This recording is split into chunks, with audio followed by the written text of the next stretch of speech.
Bagi tahun 2026, semua 9 juta penerima STR turut menerima SARA sehingga RM100 setiap bulan atau RM1,200 setahun. Manakala 1 juta penerima STR di bawah kasih menerima SARA sehingga RM200 sebulan atau RM2,400 setahun. Kategori bujang RM600 iaitu RM50 sebulan melalui SARA. Kadar maksimum diterima isi rumah miskin ialah RM4,600 iaitu pendapatan bawah RM2,500 sebulan dengan 5 anak menerima STR RM2,200 dan SARA RM2,400. 31 Ogos lalu, semua rakyat 18 tahun ke atas mendapat RM100 penghargaan SARA.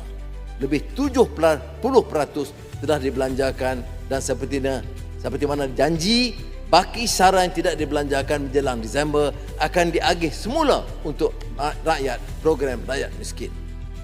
Sukacita diumumkan, kerajaan sekali lagi akan memberikan RM100 SARA kepada 22 juta rakyat Malaysia 18 tahun ke atas.